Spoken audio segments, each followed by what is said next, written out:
ॐ भूर्भुवः स्वः तत्सवितुर्वरेण्यं भर्गो देवस्य धीमहि धियो यो न प्रचोदयात्।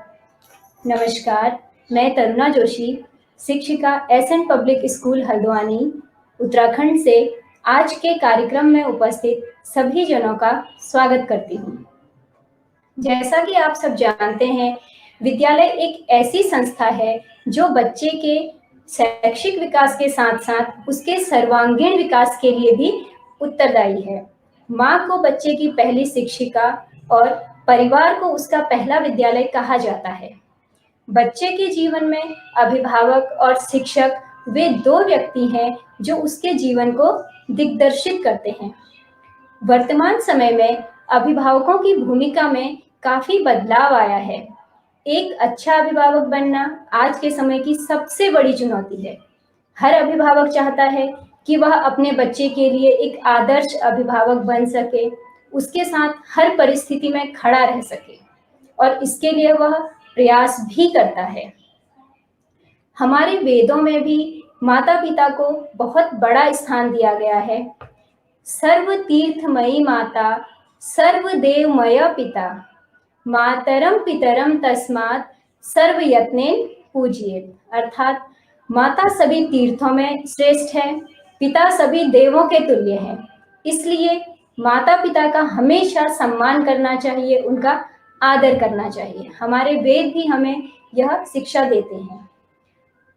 एसएन पब्लिक स्कूल एक ऐसा संस्थान है जो समय समय पर अपने अभिभावकों, बच्चों और सामान्य जनमानस के लिए ऐसे कार्यक्रमों का आयोजन करता है जो उनके लिए प्रेरणादायक होते हैं, जो उन्हें दिग्दर्शित करते हैं, उन्हें एक जीवन की दिशा दिखाने का काम करते हैं।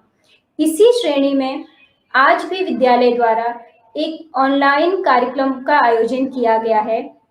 इस कार्यक्रम के साथ साथ इस विद्यालय द्वारा इस विषम परिस्थिति में भी, जब पूरा देश एक महामारी से गुजर रहा है, शिक्षा के साथ कोई समझौता नहीं किया।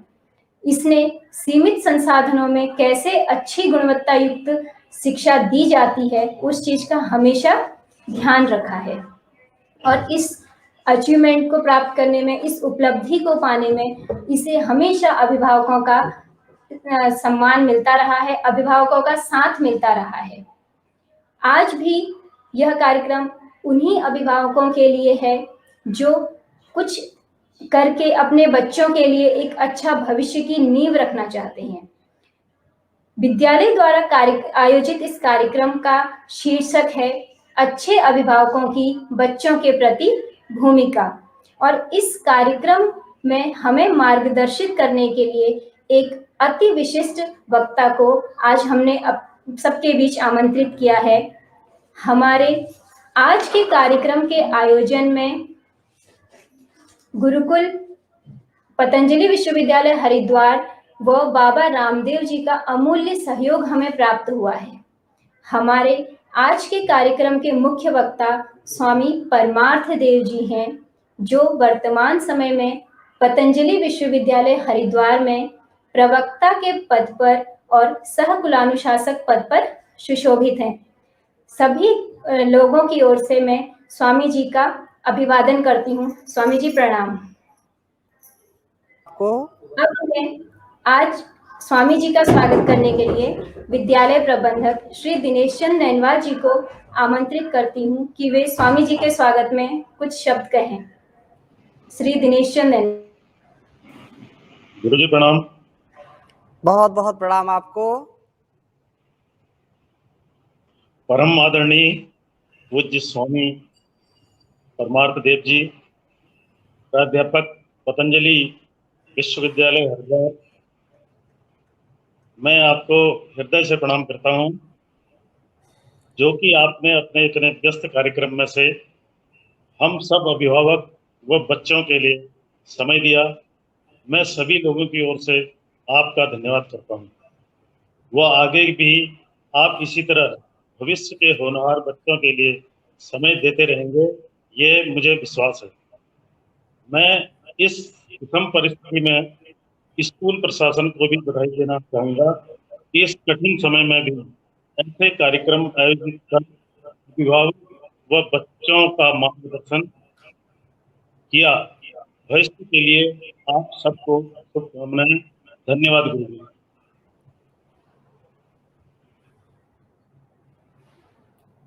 सूचना अपने अभिभावकों को या हमारे कार्यक्रम से जुड़े हुए लोगों के साथ साझा करना चाहती हूँ।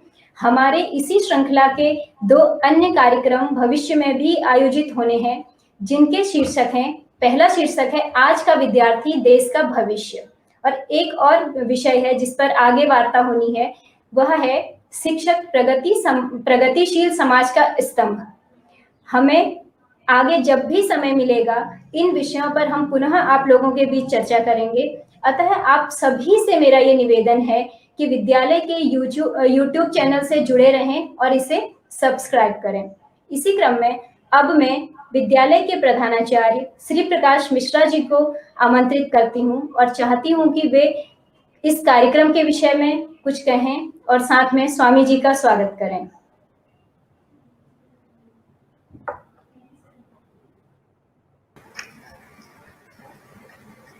आचार्य जी प्रणाम। बहुत बहुत प्रणाम आपको भी। आपके आशीर्वाद से मैं सबको नमस्कार व सुप्रभात कहना चाहूँगा। मैं श्री प्रकाश मिश्रा, प्रधानाचार्य SN public school senior secondary school Haldwani, आप सभी को इस राष्ट्र के भविष्य निर्माण हेतु अपना कीमती समय देने के लिए धन्यवाद कहना चाहता हूँ। जैसा कि आप सभी को पता है, एसएन पब्लिक स्कूल की एक परंपरा रही है कि वह हमेशा ही अपने अभिभावकों, छात्रों और शिक्षकों को एक विश्व स्तरीय शैक्षिक मंच प्रदान करने के लिए समर्पित रहा है, और हम इसको आगे भी इसी प्रकार जारी रखेंगे, जिसके माध्यम से हम स्वयं को विकसित कर एक सभ्य व सुशील समाज का निर्माण कर सकें।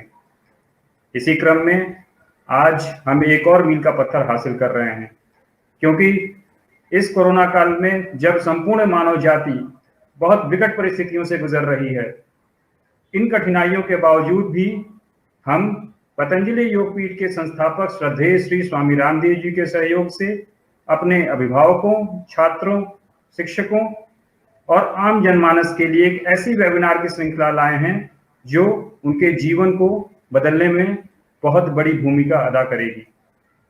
इस श्रृंखला का प्रथम वेबिनार आज परम श्रद्धेय स्वामी परमार्थ देव जी, जो कि प्राध्यापक एवं सहकुलानुशासक पतंजलि विश्वविद्यालय हरिद्वार के सानिध्य में हमारे स्कूल के यूट्यूब चैनल के माध्यम से लाइव प्रसारित हो रहा है। मुझे पूरा विश्वास है कि स्वामी जी के मार्गदर्शन व विद्यालय के लगातार प्रयासों से हम सभी मिलकर अपना जो साधा उद्देश्य इस देश को विकसित करने का है, इस देश को विश्व गुरु बनाने का है, उसको अवश्य हासिल कर लेंगे। अंत में मैं पुनः स्वामी जी को इस कार्यक्रम में उपस्थित सभी जनमानस की तरफ से आपका स्वागत व अभिनंदन करना चाहूँगा और आपको तहे दिल से प्रणाम कहना चाहूँगा। जय हिंद, जय भारत। बहुत बहुत प्रणाम आपको भी। धन्यवाद महोदय। अब मैं स्वामी जी से निवेदन करना चाहूंगी कि वे अपने शुभ वचनों से हमारे इस कार्यक्रम की शोभा बढ़ाएं और अच्छे अभिभावकों की बच्चों के प्रति क्या भूमिका है, कैसे हम एक अच्छा अभिभावक बन सकते हैं, अपने बच्चों के लिए एक आदर्श बन सकते हैं, इस विषय पर अपने विचार व्यक्त करें। स्वामी जी। बहुत बहुत धन्यवाद। आए उस परम पिता परमेश्वर को स्मरण करते हुए, उस परम सत्ता को जो हमारा माता पिता गुरु आचार्य है, उस जगदाधार को स्मरण करते हुए आज के इस दिव्य कार्यक्रम का आरंभ करते हैं। ओ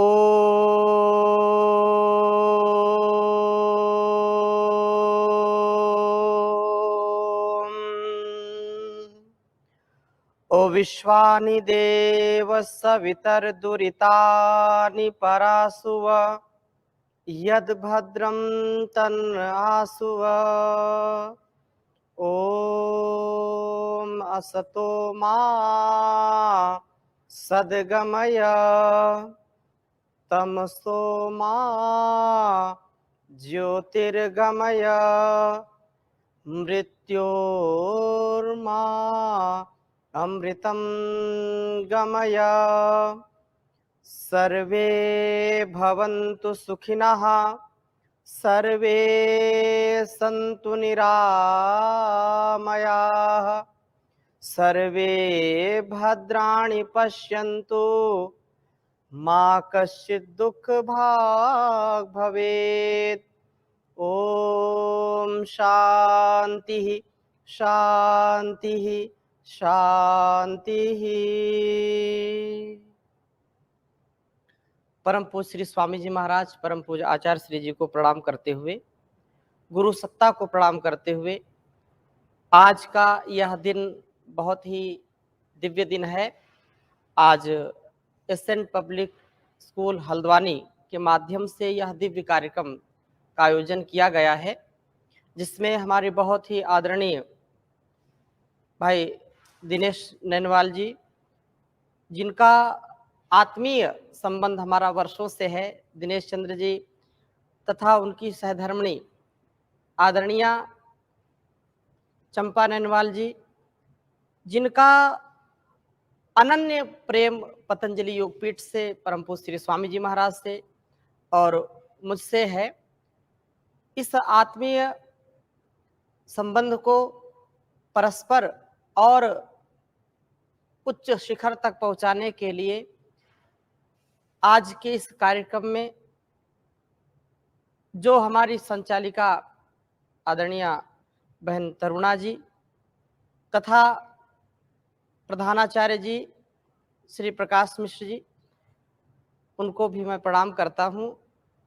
उनका भी विशेष अथक प्रयास है और इस कार्यक्रम में सभी अभिभावक जो जुड़े हुए हैं, उन सबको हृदय की गहराइयों से प्रणाम करता हूं। संसार में माता पिता गुरु आचार्य निस्वार्थ भाव से अपने संतानों को, अपने शिष्यों को सदा आगे बढ़ना देखना चाहते हैं। यह उनकी अंतःकरण की मांग होती है। परंतु कुछ ऐसी भी परिस्थितियां होती हैं, ऐसे भी कुछ कारण होते हैं जिनके कारण माता पिता गुरु आचार्यों का ठीक ठीक सानिध्य नहीं मिल पाता है, ठीक मार्गदर्शन नहीं मिल पाता है, जिससे हमारी युवा पीढ़ी, हमारी संतानें, शिष्य परंपरा भटक जाती है। तो मैं पुनः एसेंट पब्लिक स्कूल का हृदय से धन्यवाद ज्ञापित करता हूं कि ऐसे सुंदर कार्यक्रम का आयोजन किया। सभी आचार्यों को, सभी प्राध्यापकों को, गुरुजनों को साधुवाद देता हूं और एक अच्छा सच्चा अभिभावक जो अपने पुत्र पुत्रियों को सुव्यवस्थित, संस्कारित, संयमित, मर्यादित जीवन जीने की कला सिखाते हैं, उनको और कैसे सजग होकर के, जागरूक होकर के अपने बच्चों के अंदर जो नैतिक शिक्षा है, नैतिक जो व्यवहार है, जो इस भारत भूमि का या समाज का या परिवार का जो उत्कर्ष कर सकते हैं, उसमें अपनी भूमिका कैसे हमको निभानी है, इसके लिए हमको सजग होने की आवश्यकता है। माता पिता यदि अच्छे हैं तो संतानें भी अच्छी होंगी। उसके लिए बहुत प्रकार से हमको जागरूक होना पड़ेगा। महर्षि दयानंद लिखते हैं, मातृमान पितृमान आचार्यवान पुरुषो वेदा। वह संतान संसार में सबसे बड़ी सौभाग्यशाली संतान है जिसके माता पिता गुरु आचार्य धार्मिक विद्वान हैं। अर्थात जो हमारा स्वकर्तव्य है, जो हमारा स्वधर्म है, जो राष्ट्र धर्म है, जो समाज का धर्म है, माता पिता जितने इस कर्तव्य के प्रति जागरूक होंगे, उतनी ही संतानें उनकी जागरूक होंगी और संतान वो भटकती नहीं है। इसलिए हम जब संतानों को अच्छा बनाने का क्रम करते हैं, उपक्रम करते हैं, पुरुषार्थ करते हैं, तो उसके पीछे बहुत बड़ी एक बहुत बड़ी एक विचारधारा काम करती होती है। हम ये समझें कि मैं एक पुत्र या पुत्री का, एक संतान का निर्माण नहीं कर रहा हूं, अपितु पूरे राष्ट्र का निर्माण कर रहा हूं। ऐसा जब अभिभावक जन समझेंगे, अभिभावकों की इतनी बड़ी जिम्मेदारी है कि वो बाल्यकाल से लेकर के जब तक बच्चा बड़ा ना हो जाए तब तक उसके स्वभाव में जो शिक्षा देनी चाहिए, जो दीक्षा देनी चाहिए, वो उनको अवश्य करनी चाहिए।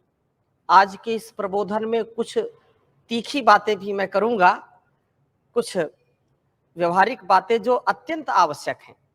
मैं सबके लिए इस बात को नहीं कहूंगा, लेकिन कुछ ऐसा होता है हम नहीं करते हैं, अच्छी बात है, लेकिन ना करें, उससे सावधान रहें, हमसे ना हो जाए। तो सबसे पहली बात यह है कि यदि हम संतानों को अच्छा नागरिक बनाना चाहते हैं, यदि संतानों के अंदर माता पिता, गुरु, आचार्य, समाज और राष्ट्र और संसार के प्रति प्रेम, करुणा का भाव भरना चाहते हैं, तो अभिभावकों का प्रथम ये कर्तव्य है कि अपने अंदर वह स्वभाव, वह संस्कार, वह अनुशासन, वह मर्यादा जरूर पालन उनके अंदर होनी चाहिए कि मैं स्वयं राष्ट्र हूं, मैं स्वयं एक व्यक्ति नहीं, मैं राष्ट्र की अभिव्यक्ति हूं, और मेरे द्वारा जिस संतान का भरण पोषण हो रहा है वह भी कोई साधारण, कोई सामान्य संतान नहीं है, वह असाधारण है। ये केवल कहने की बात नहीं है। जिन माता पिता ने भगवान राम को, भगवान कृष्ण को, जिन ऋषि ऋषिकाओं को जन्म दिया है, जिन वीर वीरांगनाओं को जन्म दिया है, उनकी जीवन गाथा हम पढ़ते हैं तो कहीं ना कहीं उनके माता पिता का, उनके अभिभावकों का बहुत बड़ा उत्तरदायित्व होता है। एक संतान के पालन पोषण में, उसके सुसंस्कार से पूरा राष्ट्र प्रभावित होता है। तो हम अभिभावकों का उत्तरदायित्व है, गुरुजनों का उत्तरदायित्व है। इसके विषय में अगला सेशन रखा है, गुरुजनों के विषय में, विद्यार्थियों के विषय में मैं अलग से चर्चा करूंगा।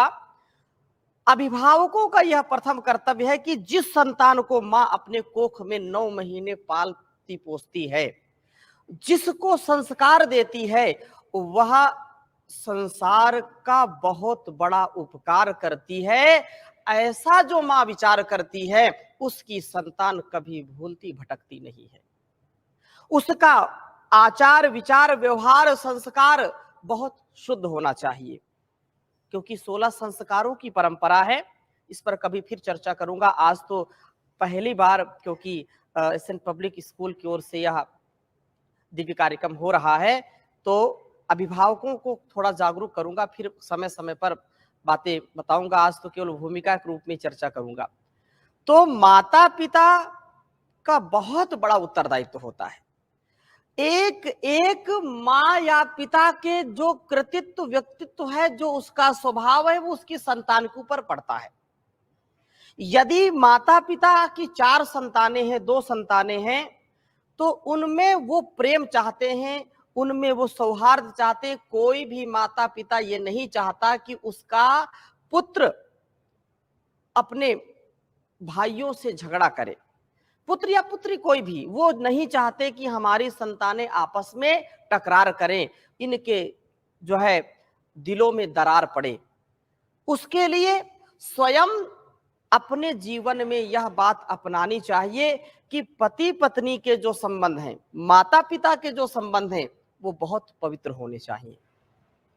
संपूर्ण परिवार में, जो संयुक्त परिवार है, उस परिवार में भी हम कभी भी बच्चों के सामने प्रत्यक्ष या परोक्ष में ऐसे विचार ना रखें जो अपने मन मस्तिष्क को दूषित करने वाले हों अथवा उसका प्रभाव उसकी संतान पर पड़ने वाला हो। तो जन्म से लेकर के, एक तो 9 माह मां ने कोख में अपने शिशु को पाला पोसा, और जब जन्म देती है तो कम से कम 3 से 5 वर्ष मां उसका प्रथम आचार्य होता है। मां जो माता निर्माता भवती, मां का स्वरूप जगदम्बा होता है, और ममता की कोई समता संसार में कर नहीं सकता है। इसलिए मां बहुत आदर्श होनी चाहिए। माता का उठना बैठना, उसका बोलना चालना, उसका संपूर्ण उत्तरदायित्व संतान के निर्माण में लगना चाहिए। जानबूझ करके भी कुछ लोग बच्चों को गलत आदतें लगा देते हैं और फिर बाद में वो आदतें सुधरती नहीं है। उदाहरण के लिए, कोई माँ अपने बच्चों को ज्यादा स्नेह करती है और माँ जानती है कि बच्चा गलत करता है, लेकिन उसका दिल दुखाना नहीं चाहती है। पिता भी जानता है कि ये गलत कार्य कर रहा है, फिर भी उसको बचाता है, तो संतान का निर्माण नहीं, उसका विकास नहीं होता, उसका आगे विनाश हो जाता है। छोटी छोटी बातों को ध्यान में रखते हुए जब हम जीवन को जीते हैं तो निसंदेह जीवन हमारा बहुत सुंदर और पवित्र हो जाता है। माता पिता यह कल्पना नहीं, यह संकल्प करें कि संतान चाहे एक हो, चाहे दो हो, चाहे चार हो, उन संतानों का निर्माण वो समाज का निर्माण है, वो राष्ट्र का निर्माण है। ऐसी भावना जब होगी तो वो जाकर के जीवन को और इस जगत को शुभ से भर पाएंगे। बहुत सुंदर महाभाष्य व्याकरण, जो व्याकरण है उसका बहुत बड़ा भाष्य है, सबसे बड़ा भाष्य है, उसमें बहुत सुंदर बात आती है। सामृत ही पाणी विघ्न ग्रंथि गुरवो न विशोक्षित ही लालनाथ आश्रयणो दोषात ताड़नाथ आश्रयणो गुणाहा। कहने का आशय क्या है कि ताड़ना से व्यक्ति के व्यक्तित्व में, कृतित्व में निखार आता है और लालना करने से उसके अंदर दोष आते हैं।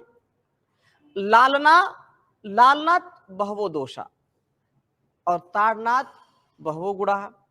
जब छोटे बच्चे होते हैं तो उनका हम लालन पालन करें, लेकिन उनको गलत स्वभाव से, गलत संस्कारों से युक्त कभी ना करें। आजकल छोटे छोटे बच्चे हैं और माता पिता उनको दुख देना नहीं चाहते, कोई भी नहीं चाहता, लेकिन हमेशा इस बात को स्मरण रखना चाहिए, जो अज्ञानता मूलक चीजें हैं, ज्ञान से परिपूर्ण चीजें हैं, उनको कभी भी प्रश्रय नहीं देना चाहिए। अब छोटा बच्चा है और छोटे बच्चे ने कहा कि मुझको एक बहुत बढ़िया मोटरसाइकिल चाहिए, बहुत बढ़िया लैपटॉप चाहिए, मोबाइल चाहिए, माता पिता उसको जरूर ला करके देंगे। क्यों? बच्चा नाराज ना हो जाए। लेकिन उसका सदुपयोग कर रहा है या दुरुपयोग कर रहा है, ये किसका कर्तव्य है? माता पिता का कर्तव्य है। जब बच्चा बढ़ता जाता है और जो उदंड हो जाता है, तो हम सारी जिम्मेदारी अध्यापकों के ऊपर छोड़ देते हैं। फिर अध्यापकों को दोष देते हैं कि आपने क्या पढ़ाया, क्या सिखाया, ये तो ऐसा है वैसा है। बचपन से लेकर के, हमने कहा कि गर्भ से लेकर के बच्चे का निर्माण आरंभ हो जाता है। इस निर्माण में माता का सबसे ज्यादा उत्तरदायित्व होता है। तो माँ जब अपने शिशु का पालन कर रही है, उसका जो है भरण पोषण कर रही है, तो उसके निर्माण में कोई भी गलत व्यवहार ना करे। यद्यपि ये कठिन काम है, परंतु चाहे कौशल्या माँ हो, चाहे सुमित्रा हो, जो भी माताएं हैं, यदि हम इतिहास को खंगालते हैं तो आप देखिए कि माताओं का कितना बड़ा इसमें रोल होता है। फिर पिता, 5 वर्ष तक तो कम से कम पहला अध्यापक माँ होती है। माता निर्माता भवती, माँ को निर्माण कर्त्री कहते हैं। और इसके बाद कम से कम 8 वर्ष, 5 से देकर 3 वर्ष, कम से कम 3-4 वर्ष पिता उसका अध्यापक होता है। चूंकि गुरुकुलीय परंपरा रही है, अब तो स्थिति विपरीत है, फिर भी जितना प्रभाव माता पिता का 8 वर्ष तक की अवस्था में बच्चे के ऊपर पड़ता है, वही संपूर्ण जीवन पड़ता है। यदि माता पिता ने अपने जीवन को अच्छा नहीं बनाया, अपनी संतान के लिए केवल उसकी इच्छा की पूर्ति कर देना और अपने उत्तरदायित्व की इति श्री समझ लेना, ये बिल्कुल गलत है कि जो बच्चा मांगे हम दे दिए और हम अपने कर्तव्य से अलग हो गए। ऐसा बिल्कुल विचार नहीं करना चाहिए, क्योंकि माता पिता उसके वस्तुओं की पूर्ति का ही नहीं, अपितु माता पिता उसके संस्कारों का भी परिष्कार करने वाले होते हैं। माता पिता आपस में झगड़े कर रहे हैं, साथ साथ तू मैं हो रही है, बच्चा सुन रहा है, उसके ऊपर अच्छा प्रभाव नहीं पड़ेगा। पिता और माता दूसरों से झगड़ा करते हैं, पिता के दो भाई हैं, वो पिता ही भाई भाई से मुकदमेबाजी कर रहा है, और हम अपने संतानों को बोले कि नहीं तुम जो है राम लक्ष्मण जैसा व्यवहार करो, कैसे करेंगे जी? हमको अपने जीवन में जीना पड़ेगा कि हम ऐसा कार्य करें जिससे परिवार हमारा सुखी रहे, हमारा संसार सुखी रहे। कभी भी हमारे अंदर ऐसा दोष, ऐसा अवगुण नहीं आना चाहिए जो हमारी संतानों के ऊपर पड़े। संतान निर्माण सर्वोपरि कार्य है, और इस संतान निर्माण के लिए परमात्मा की जो व्यवस्था है उसका हम अनुसरण करें। क्योंकि संसार में जो व्यक्ति केवल भोग करके जीवन को जीते हैं वो रोगों से युक्त होते हैं, उनका परिवार भी ठीक नहीं होता, उनका स्वयं का संस्कार भी ठीक नहीं होता, और समाज के लिए भी वो कलंक बनते हैं। तो सबसे पहली शिक्षा ये है आज के इस कार्यक्रम की कि आप संतानों का निर्माण नहीं, आप राष्ट्र का निर्माण कर रहे हैं, आप समाज का निर्माण कर रहे हैं। यह भावना जब अंतःस्थल में स्थापित होगी तो आप एक संतान के लिए नहीं, एक संपूर्ण राष्ट्र के लिए और समाज के लिए निर्माण कर रहे होते हैं। तो उसके लिए स्वयं तप करना पड़ेगा, स्वयं अपने जीवन को विकसित करना पड़ेगा, स्वयं अपने जीवन से, अपने कृतित्व और व्यक्तित्व से जीवन का परिष्कार करना पड़ेगा। इसलिए कुछ माता पिता ऐसे होते हैं कि केवल पैसों के कमाने में मन लगाते हैं। ठीक है, पैसा कमाना गलत नहीं है, बहुत अच्छी बात है। धन नहीं है तो सारा काम गड़बड़, अर्थ से ही सारी व्यवस्थाएं चलती हैं, अर्थ के बिना सब व्यर्थ है, अनर्थ है।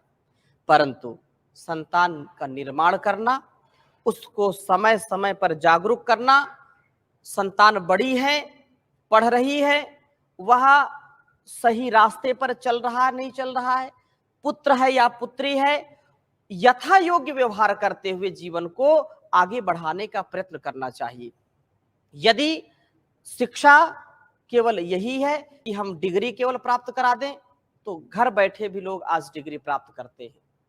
पैसे दीजिए आपको डिग्री मिल जाएगी, लेकिन पैसे से संस्कार नहीं मिलेंगे, पैसे से विद्यावान व्यक्ति नहीं बनेगा, पैसे से व्यक्ति बुद्धिमान नहीं बनेगा। क्योंकि किसी भी दुकान में विद्या मोल नहीं मिलती, किसी भी दुकान में भूख नहीं मिलती, अन्न मिल जाएगा, खाने की वस्तुएं मिल जाएंगी, पुस्तकालय में जाएंगे, दुकान में जाएंगे, पुस्तकें हजारों लाखों ला सकते हैं, लेकिन विद्या को खरीद नहीं सकते हैं। वो विद्या, वो धन, जो सच्चा धन, वो किससे मिलेगा? माता पिता अभिभावकों से मिलेगा। हम जिस स्थिति में, मैं पुनः इस बात को दोहराऊंगा, माता पिता के द्वारा दिया गया संस्कार पूरे जीवन भर काम करता है। बचपन में जो संस्कार मिल गया वो जीवन भर चलता है। माता पिता निरक्षर हैं, उनको कुछ भी पढ़ना लिखना नहीं आता, लेकिन माता पिता यदि सात्विक हैं, माता पिता यदि धार्मिक हैं, माता पिता यदि राष्ट्र प्रेमी हैं, माता पिता ईमानदारी की कमाई खाते हैं, तो उनकी संतानें कभी बिगड़ती नहीं हैं, वो सदा सर्वदा जागरूक रहती हैं। संसार को हम देखें, जिन माता पिता ने तपस्या की है उन्हीं की संतानों ने राष्ट्र के इतिहास को बदला है। राष्ट्र की जो गति है, संसार की जो गति है, उसको प्रगति की ओर रखा है। इसलिए माता पिता अंगूठे छाप है तो भी कोई बात नहीं, लेकिन संस्कार माता पिता के भी बहुत अच्छे होने चाहिए। और इस बात को, क्योंकि परम पूज्य श्री स्वामी जी महाराज या परम पूज्य आचार्य श्री जी महाराज या जो भी हमारे महापुरुष हुए हैं, उनके जीवन को हम देखेंगे तो अभिभावकों की बहुत बड़ी भूमिका होती है। इसलिए अपने बच्चों को अभिवादन सिखाएं, अपने बच्चों को उठना बैठना सोना जागना कैसे करते हैं उसको सिखाएं, अपने बच्चों को सेवा सिखाएं। हम क्या करते हैं? बिगाड़ने का काम करते हैं। तो उसकी वस्तु ले आओ, तुम उसका कपड़ा खींच लो, तुम उसके कान पकड़ लो, और हम छोटे छोटे बच्चों को ऐसा करा करके ताली बजाते खुश होते हैं कि इसने उसकी चोटी पकड़ ली, इसने उसका कपड़ा खींच लिया, उसको चिढ़ा दिया। ये छोटी बातें उसके व्यक्तित्व को धूमिल कर देती है, आगे जाकर के वैसा वो मनमाना आचरण करता है। फिर जब बच्चा बढ़ रहा है और हम उसको विद्यालय भेज रहे हैं, तो माता पिता के ये कर्तव्य है कि उसको पुरुषार्थ सिखाएं, बीच बीच में उसको समय दें कि आप क्या करते हो क्या नहीं करते हो। स्वयं भी बैठें, बिठाएं, साथ में थोड़ा समय परिवार के साथ दें और उसके उत्कर्ष के लिए उसको प्रेरित करें कि तुमको बहुत बड़ा कार्य करना है। कुछ माता पिता ऐसे होते हैं कि बिल्कुल डंडा लिए खड़े रहते हैं। अगर 90 से 99 90 कुछ टारगेट अलग अलग होता है कि इससे कम नंबर नहीं आने चाहिए, 100 नंबर से 100 नंबर आए, और अगर 90 से कमाए 99 से कमाए तो घर में कदम नहीं रखना। अब ऐसा टारगेट दे दिया बच्चे को, फिर वही बात घूमती रहती है और ये बड़ा दुखद है। सैकड़ों हजारों बच्चों का जीवन समाप्त हो जाता है इन्हीं कारणों से। राजस्थान का कोटा स्थान एक है, बड़ा प्रसिद्ध है। छोटे बच्चे से बड़े बच्चे तक वहां शिक्षा ग्रहण करते हैं और माता पिता पैसा भी खर्च करते हैं, पैसा खर्च करते हैं और उनको बड़ा टारगेट देते हैं। स्वयं वो टारगेट लेते हैं कि नहीं मुझको इस बार ये हासिल करना है, लेकिन जब हासिल नहीं कर पाते हैं आत्महत्या कर लेते हैं। आत्महत्या उनका एक उपाय बचता है कि अब कोई उपाय नहीं, बहुत संघर्ष किया है। तो ये बड़ा दुखद है। बच्चों को हम प्रेशर न दें, उनके आचरण उनके संघर्ष के लिए उनको प्रेरित करें कि तुम अपना आचरण ठीक करो, अपना जीवन तुम्हारा संघर्षशील होना चाहिए। और इस प्रकार से जो अपने बच्चों को संघर्षशील रखते हैं, उनको गतिशील रखते हैं, उनका जीवन अच्छा होता है, संस्कार जिनके अच्छे होते हैं। इसलिए माता पिता बच्चों को उत्साह दें तथा प्रेरित करें, गलत आदतों से बचाएं। जो गलत आहार है, गलत विचार है, गलत पदार्थ है, उनसे उनको सावधान करें। यदि छोटे बच्चों को हम मोबाइल देना शुरू कर देते हैं, लो इससे खेलो खेलो, और वो छोटी अवस्था में मोबाइल का दीवाना हो गया और फिर धीरे धीरे उसके शरीर और उसकी इंद्रियां उसी काम में लग जाती हैं और वह भटक जाता है। तो इससे हम बचाएं। कोई प्रश्न कर सकते हैं कि बिना मोबाइल के तो शिक्षा नहीं होती। हम कहते हैं कि 20 वर्ष पहले, 25 वर्ष, 30 वर्ष पहले आप जाइए तो मोबाइल नहीं थे, तो क्या लोग पढ़ते नहीं थे? क्या लोग संस्कारित नहीं होते थे? उससे ज्यादा होते थे। माता पिता के प्रति उनका ज्यादा उत्तरदायित्व होता था, कर्तव्य होता था। इसलिए अपने जो विवेक पूर्वक चीजें हैं उनको सिखाइए। जिस वस्तु, जिस व्यक्ति, जिस स्थान से हानि है उन बच्चों को बताएं कि इससे हानि है, समझाइए। और वातावरण ऐसा बनाइए कि जिससे हमारे बच्चे सुसंस्कारित हो, शिक्षित हो और अपने निज कर्तव्य का पालन करने वाले हों। उनको माता पिता, गुरु, आचार्य, शास्त्रों के प्रति भी उनका झुकाव होना चाहिए।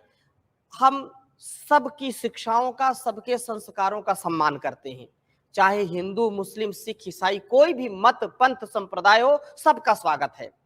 चाहे विदेशी हो चाहे स्वदेशी हो, सबका सम्मान करते हैं। लेकिन हमको हमेशा याद रखना चाहिए, विशेषकर माता पिता का यह उत्तरदायित्व है कि अपनी संतानों के प्रति अपनी भारतीयता का, अपनी संस्कृति का, अपने संस्कारों का गौरव बढ़े, ऐसी शिक्षा देनी चाहिए।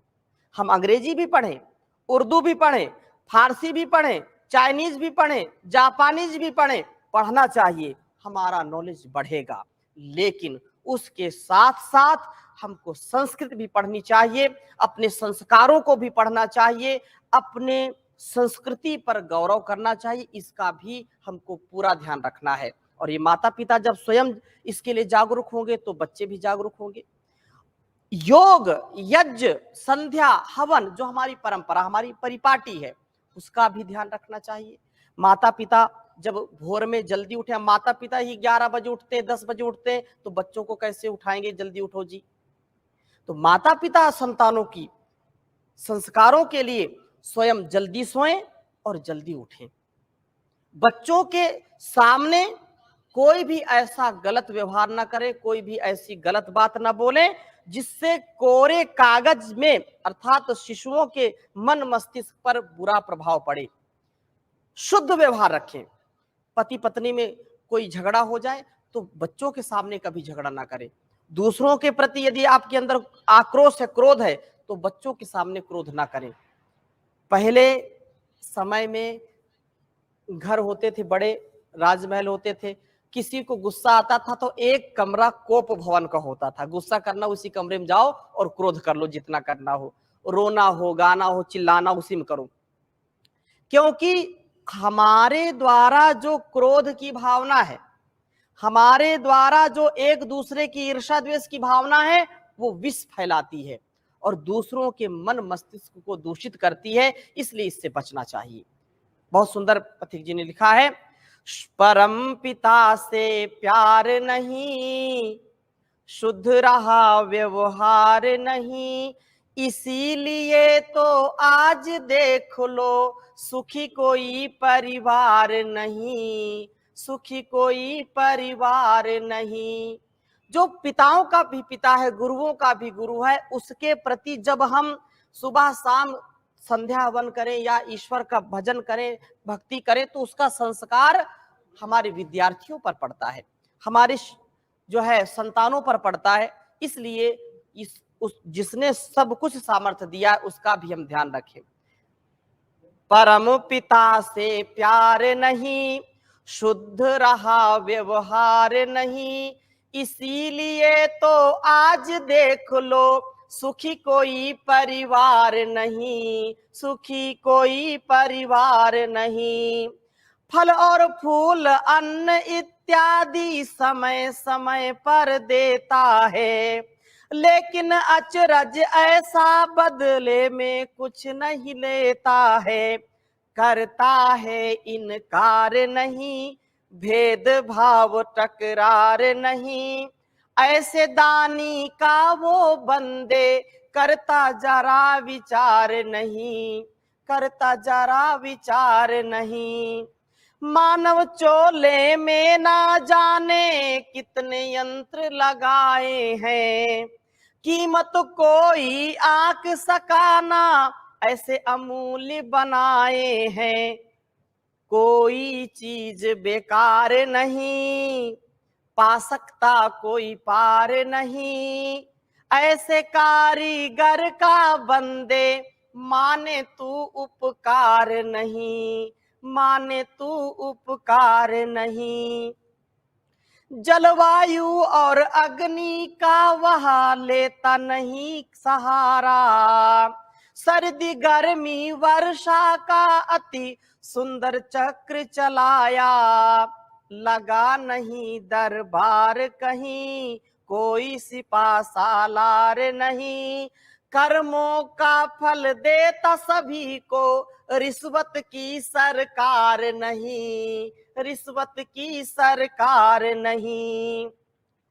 सूरज चांद सितारों का तो बिजली घर कहीं बना हुआ, पल भर को नहीं देते धोखा, कहाँ कनेक्शन लगा हुआ।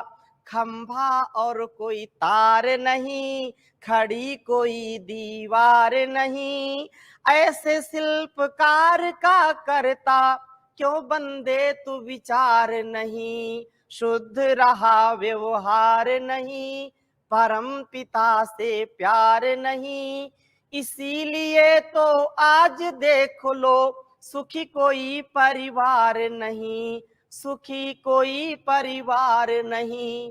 तो माता पिता गुरु आचार्य का यह प्रथम कर्तव्य है कि अपना व्यवहार स्वयं शुद्ध रखे, अपने आचरण में पूरी पवित्रता रखे और बच्चों को समय दे, उनका समय समय पर मार्गदर्शन करे। अब पिताजी भी नौकरी कर रहे हैं, माताजी भी नौकरी कर रही, कठोर बात है, क्षमा करना मुझको, 50-50 1-1 लाख की नौकरी कर रहे हैं माता पिता और 10,000 की नौकरानी रख ली, बच्चे का पालन पोषण वही करती है। तो संस्कार माता पिता के कहां से आएंगे बच्चों में? संस्कार तो नौकरानी के पड़ेंगे, संस्कार तो जो वो बताएगी वही होगा। स्तनपान कर नहीं सकता बच्चा, मां के साथ रह नहीं सकता बच्चा, क्योंकि मां को फुर्सत नहीं है। बचपन से लेकर के बुढ़ापे तक उसका कुसंस्कारमय जीवन बन जाता है। जो पर्सनल अटैचमेंट है, जो कंप्लीट अटैचमेंट है, वो जरूर होना चाहिए, विवेक पूर्वक, वैराग्य पूर्वक। मां अपने संस्कारों से बच्चों का परिष्कार करती है। पैसे से तो आप रोबोट बना सकते हैं, लेकिन संवेदनशीलता भाव से युक्त संतानों का निर्माण नहीं कर सकते हैं। इसलिए अपने बच्चों को रोबोट मत बनाइए। अपने बच्चों को आप केवल उनके मन मर्जी का सामान देकर के अपने कर्तव्यों की इतिश्री मत करिए। उनका मार्गदर्शन करिए, उनके भाव को समझिए, उनके अंदर संवेदनशीलता पैदा करिए, तब जाकर के संतान का निर्माण होता है, राष्ट्र का निर्माण होता है। ऐसी संतानें जो अपने माता पिता कुल वंश परंपरा को आगे बढ़ाती हैं, उच्च चेतना में जीने वाली संतानों को आप बनाइए। केवल स्वार्थ से परिपूर्ण नहीं, केवल बस अपने मन मर्जी स्वभाव से नहीं होता।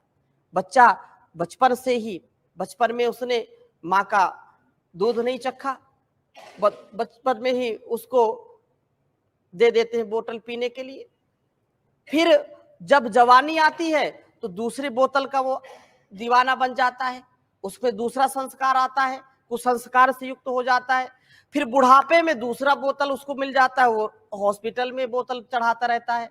तो इस प्रकार से हम संतानों का निर्माण नहीं कर सकते हैं। अपने कर्तव्य का पालन करें और बच्चों के अंदर शिष्टाचार सिखाएं कि कैसे दूसरों से व्यवहार करते हैं। उनके सामने कभी तू तड़ाक से बात ना करें। ऐसे बहुत परिवार हैं जहां पर बच्चों को बहुत सम्मान देते हैं और उनको भी, छोटे बच्चों को भी आप कह करके बुलाते हैं, आप ऐसा मत करिए, आप यहाँ आइए, आप वहां जाइए। उनकी वाणी पर, उनके संयम पर जीवन निर्भर करता है। तो अपने स्वभाव में, अपने विवेक में उन बच्चों का निर्माण करने वाले बने।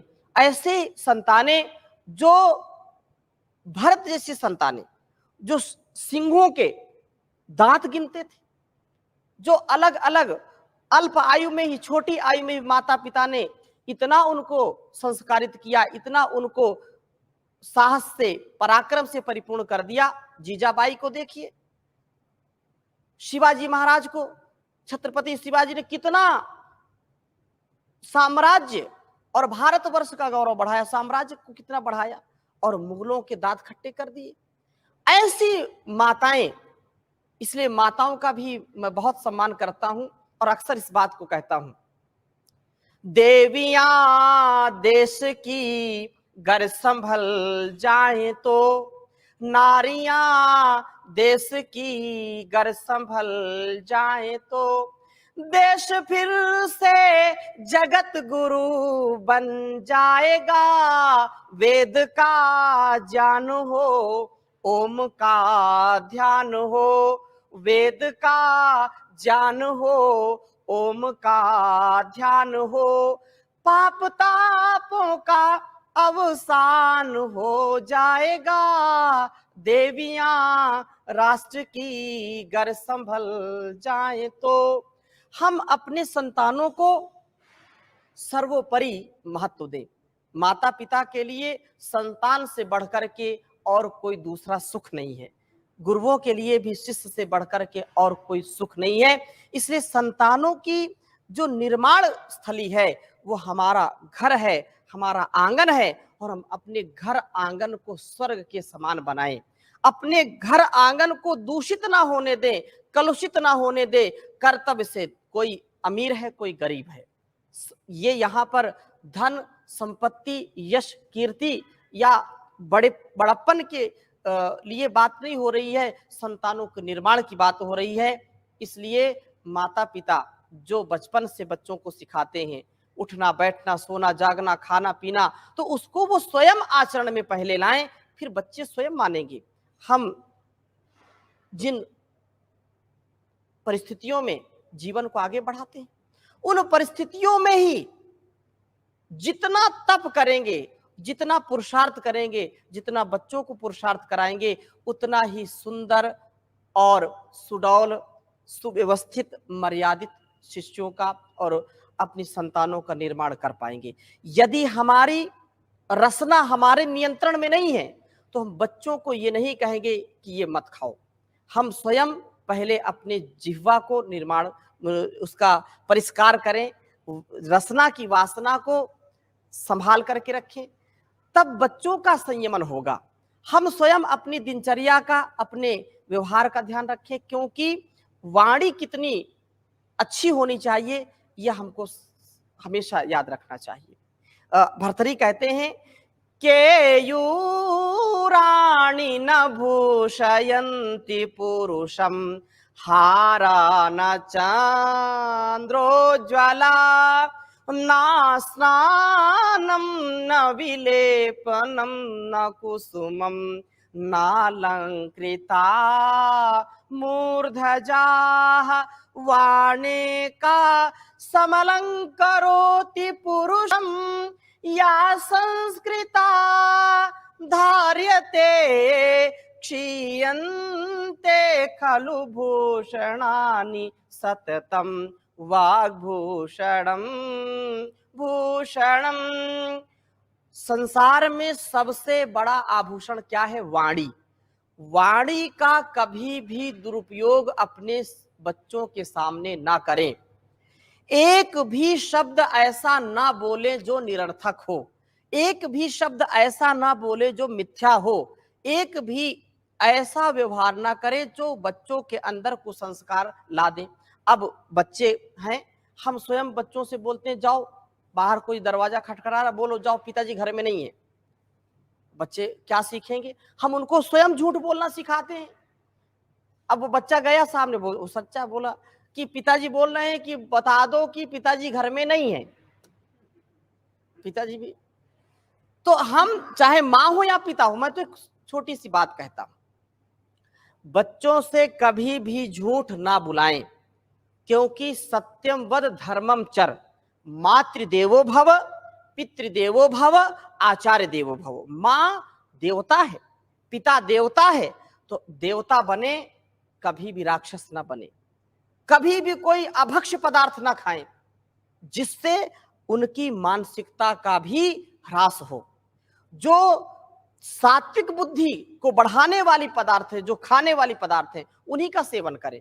माता पिता का ये उत्तरदायित्व है कि जो वेदोक्त, जो शास्त्रोक्त, जो जीवन में आरोग्य प्रदान करने वाले पदार्थ हैं, उनका वो स्वयं सेवन करें और बच्चों में भी ऐसी स्वाभाविक जो रीति है, जो प्रकृति है, उसका आधान करें। यदि हम गलत आचरण करेंगे, गलत खान पान करेंगे, तो बच्चों को बचा नहीं सकते इस कलंक से। कोई भी माता पिता या कोई भी गुरु शिष्य या कोई भाई भाई या पति पत्नी ये नहीं चाहेंगे कि मेरा पति मेरे से झूठ बोले, मेरी पत्नी मेरे से झूठ बोले। कोई भी पिता कितना भी झूठ बोलता हो, कोई भी पिता ये नहीं चाहेगा कि मेरी संतान मेरे से झूठ बोले। तो हम उनके सामने झूठ क्यों बोलें या झूठ को, असत्य को क्यों प्रश्रय दें? ऐसा व्यवहार कभी भी हमको नहीं करना चाहिए। और क्योंकि कबीर भी लिखते हैं, साच बराबर तप नहीं, झूठ बराबर पाप। साच बराबर तप नहीं, झूठ बराबर पाप। जाके हृदय साच है, ताके हृदय आप प्रभु जी, ताके हृदय आप। तो हम सत्य बोलें और सत्य बोलने के लिए प्रेरित करें। हम स्वयं ईमानदारी का आचरण करें और बच्चों के अंदर भी ईमानदारी का आचरण करने की प्रेरणा दें।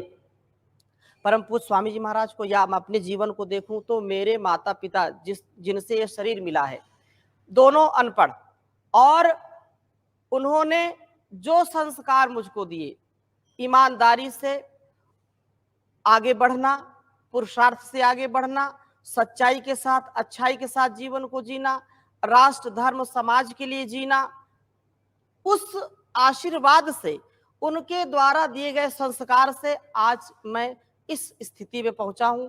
परम पूज्य स्वामी जी महाराज का सानिध्य मिलता है और सैकड़ों हजारों विद्यार्थियों को शिक्षा देता हूं, सैकड़ों हजारों विद्यार्थियों को संस्कार देता हूं।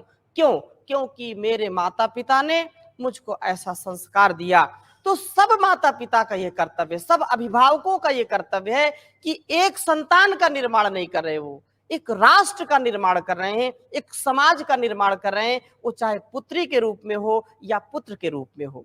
हमेशा इस बात को हमको स्मरण रखना चाहिए और उनको कर्तव्य सिखाना चाहिए, अपना कर्तव्य भी करना चाहिए, उनको प्रार्थना पूर्वक हृदय से इस बात को बताना चाहिए।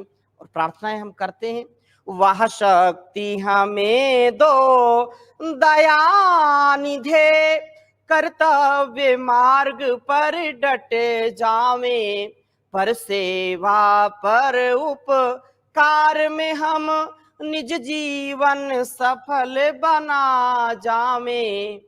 हम दीन दुखी निबलों विकलों के सेवक बन संताप हरे, जो हैं अटके भूले भटके उनको तारे खुद तर जावे। वह शक्ति हमें दो दया निधे, कर्तव्य मार्ग पर डट जावे।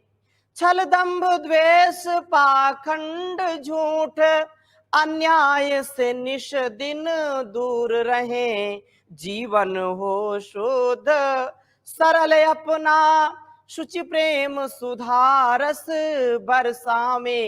वह शक्ति हमें दो दया निधे, कर्तव्य मार्ग पर डट जावे। निज आन मान मर्यादा का प्रभु ध्यान रहे, स्वाभिमान रहे। जिस राष्ट्र में हमने जन्म लिया, बलिदान उसी पर हो जावे। वह शक्ति हमें दो दया निधे, कर्तव्य मार्ग पर डट जावे। पर सेवा पर उपकार में हम निज जीवन सफल बना जावे। हम अपने जीवन को और इस जगत को, इस शरीर को, इस संसार को दिव्यता से भरने का प्रयास करें। सच्चे माता पिता वही हैं जो अपनी संतानों को सदा सर्वदा उच्च चेतना में जीना सिखाते हैं, उसके अंदर त्याग का, उसके अंदर तपस्या का, उसके अंदर ईमानदारी का, उसके अंदर सौहार्द का, उसके अंदर परस्परता का, राष्ट्र का गौरव भरते हैं। ऐसा संस्कार उसको देते हैं। अब हम दूसरों के लिए तो बोलते हैं, हम बचपन से बोलते हैं, अन्न जहां का हमने खाया, वस्त्र जहां के हमने पहने, वो है प्यारा देश हमारा, इसकी रक्षा कौन करेंगे? हम कहते हैं हम करेंगे, हम करेंगे। कैसे करेंगे? तन से करेंगे, मन से करेंगे, धन से करेंगे। हम चाहते हैं कि संसार की सेवा होती रहे, लेकिन हम नहीं करें।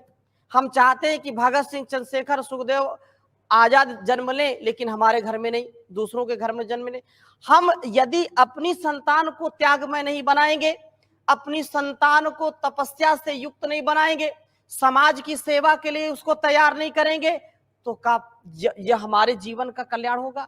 क्या पाकिस्तान से लोग आएंगे भारतवर्ष की सेवा करने के लिए? कभी नहीं आ सकते। चाइना से कोई नहीं आएगा। हमको स्वयं अपनी मातृभूमि के लिए बच्चों को तैयार करना है। अब आप बोले स्वामी जी कैसी बातें करते हो, क्या हम इसीलिए बच्चों को जन्म देते हैं? नहीं। हमेशा याद रखिए, हम उन महापुरुषों को क्यों जानते हैं? जितने भी इसमें प्राध्यापक, अध्यापक, गुरुजन भी जुड़े हैं और जो इस वेबिनार के माध्यम से, इस ऑनलाइन संगोष्ठी के माध्यम से सुन रहे हैं, माता पिता, मैं यदि एक प्रश्न करता हूं, आप अपने माता पिता के नाम को जानते हैं? माता पिता के पिता के नाम को जानते होंगे, पिता के पिता के पिता के नाम को जानते, 2-3 पीढ़ी से ज्यादा जानते नहीं है। लेकिन उन महापुरुषों के पूरी वंशावली को जानते हैं। क्यों? क्योंकि उनकी संतानों ने जो काम किया है उससे उन्होंने युग युगांतरों तक अपने नाम की ख्याति फैलाई है, अपने कुल वंश परंपरा को गौरव बढ़ाया, उसको गौरव दिया है। तो हम ऐसी ही संतानों का निर्माण करें।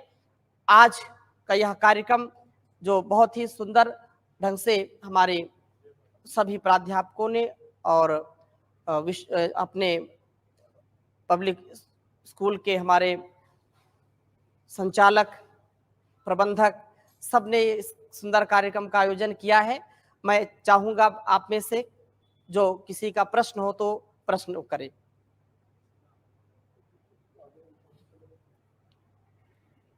आपके विचार बहुत ही प्रेरणादायक थे और मैं उम्मीद करती हूँ कि जितने भी लोग हमारे इस कार्यक्रम से जुड़े हैं वो अवश्य आपके विचारों से प्रेरित होंगे और एक नई सोच के साथ अपने बच्चों का भविष्य बनाने के लिए प्रयासरत रहेंगे।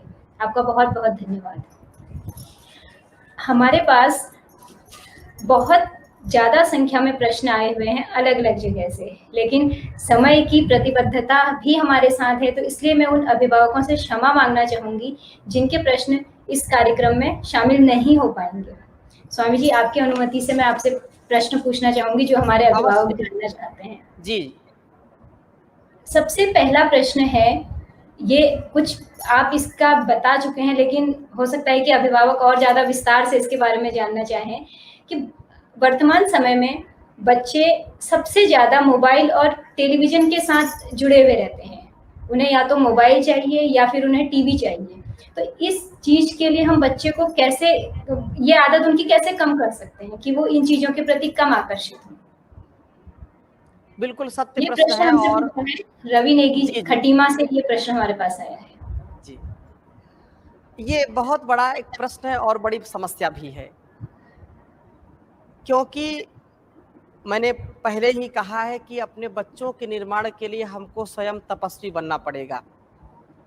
उनकी दिनचर्या ठीक हो उसके लिए अपनी दिनचर्या ठीक करना पड़ेगा। छोटी अवस्था में हम बच्चों को मोबाइल दे देते हैं और फिर बिना मोबाइल को रहते नहीं हैं। कारण क्या है?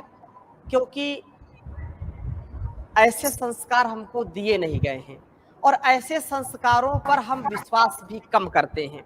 यद्यपि आज जो साइंस बढ़ रहा है और विदेशों में भी इसके विषय में लोग अब विचार करना शुरू कर दिए हैं, जो एक माँ संतान का निर्माण करती है गर्भ में, जैसे अभिमन्यु के जीवन की चर्चा सब जानते हैं कि वो गर्भ में होता है और जो शिक्षा, जो सारा चक्रव्यूह की रचना संरचना के विषय में अर्जुन बात करते हैं और वो गर्भ में रह करके शिक्षा प्राप्त कर लेता है। कहने का आशय क्या है कि जो माँ संतान का निर्माण कर रही है, अब वो सास बहू के झगड़े देखेगी, वो मोबाइल का प्रयोग करेगी, ऐसे ऐसे चैट, ऐसे ऐसे कार्यों को वो मोबाइल के माध्यम से ग्रहण करेगी, तो उसका प्रभाव माँ के कोख में पल रही संतान पर पड़ता है। माँ यदि ऐसे दृश्यों को देखती है जहां मार काट खूब हो रही है, हिंसा हो रही है, तो वही बच्चों के ऊपर उसका प्रभाव पड़ता है। इसलिए आप देखिए, घर में यहाँ भोजन भी चल रहा है, उधर टीवी भी चल रही, टेलीविजन भी चल रहा है, बहू भी बैठी, भी सास बैठा, पूरा परिवार बैठे, छोटे बच्चे भी बैठे, वहां क्या क्या चल रहा है बताने की आवश्यकता नहीं मुझको, सब जानते हैं। तो क्या उसका प्रभाव हमारे ऊपर नहीं पड़ेगा, हमारी संतानों के ऊपर नहीं पड़ेगा? अवश्य पड़ेगा, 100% पड़ेगा। इससे कोई माई का लाल बचा नहीं सकता है। परंतु जो माता पिता संस्कारित होते हैं, हम इसका तात्पर्य बिल्कुल कभी नहीं समझना चाहिए तो क्या इसका हम प्रयोग ना करें? करना पड़ेगा। आज हम इस ऑनलाइन के माध्यम से शिक्षा ले रहे हैं, ये भी एक विज्ञान है, लेकिन इससे हम इसका सदुपयोग कर रहे हैं। तो जो अच्छी चीजें हैं, जो हमारे अंदर संस्कार को देने वाली चीजें हैं, उनको हम देखें, उनको सुने, उनको जाने। अपने बच्चों को ऐसे नैतिक व्यवहार सिखाएं कि इससे ये हानि है, इससे ये लाभ है। हम प्रयास पूरा करें, क्योंकि सारा प्रयास माता पिता के नहीं होता। कुछ समाज का, वातावरण का भी प्रभाव पड़ता है। बहुत ऐसे माता पिता होते हैं कि जिनका आचरण बहुत उच्च होता है और फिर भी वो अपनी संतानों का भरण पोषण ठीक नहीं कर पाते और उनकी संतानें बिगड़ जाती है। ये भी सामने समस्या आती है। तो उनको प्रयत्न पूर्वक प्रयास ये करना चाहिए कि कम से कम इन चीजों का प्रयोग करें जिससे उनकी संतानों पर भी इसका कम प्रभाव पड़े। तथा टेलीविजन या मोबाइल में ऐसे जो गेम, ये एक बहुत बड़ा षड्यंत्र है, इसको भी समझना चाहिए। भारतवर्ष को टारगेट करने वाली संसार की अनेक आसुरी प्रवृत्तियां हैं, आसुरी ताकतें लगी हुई हैं कि भारत विश्व गुरु था और आज भी अध्यात्म के क्षेत्र में, योग के क्षेत्र में, आयुर्वेद के क्षेत्र में सबसे बड़ा रोल मॉडल है, सबसे बड़ा जो अनुसरणीय महान विद्या का केंद्र है।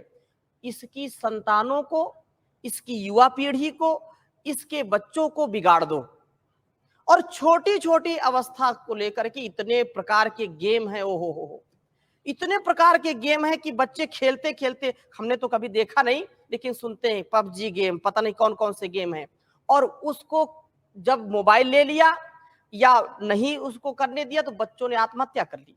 ये बहुत बड़ा संकट है। इसलिए जितना बच्चे जो बड़े एक दूसरे से नहीं डरते, उससे ज्यादा बच्चों से डरते हैं। क्यों? बच्चे नाराज ना हो जाएं, बच्चे कुछ कह ना दें, बच्चे कुछ कर ना लें, बच्चा कहीं भाग ना जाए। तो ये बहुत बड़ी विकट संकट की स्थिति है। इसमें अभिभावकों को ये चाहिए कि उनको प्रेम से, उनको स्नेह से उसका साइड इफेक्ट क्या है उसको समझाएं और उसको बताएं। केवल बताएं ही नहीं, उसको खुद फॉलो करें, खुद उसका आचरण करें। अब माता पिता बैठे, पिताजी लिए फेसबुक चला रहे हैं, घंटों हो गए चैटिंग कर रहे हैं, माता जी उधर चला रही हैं, तो बच्चा क्यों खाली बैठेगा भाई?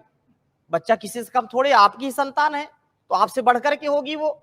इसलिए जो भी बनाना चाहते हैं अपनी संतान को, वो सबसे पहले स्वयं अपने आचरण में उस बात को ढालें, स्वयं कम से कम इसका प्रयोग करें और करना भी है तो संतुलित करें। बस इतना सा निवेदन मेरा है। करती हूँ कि जिन भी अभिभावकों की ये समस्या है, जरूर वो एक उनको आएगा विचार कि हम कैसे इस समस्या से बच सकते हैं। अब इसी क्रम में अगला प्रश्न है,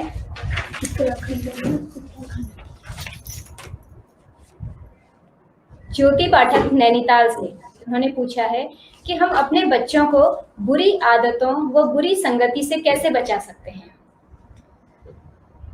बच्चों को बुरी आदतों और बुरी संगति से बचाने के लिए एक अभिभावक के रूप में हम क्या कर सकते हैं? बुरी आदतों से, बुरी संगतों से बच्चों को कैसे बचाएं?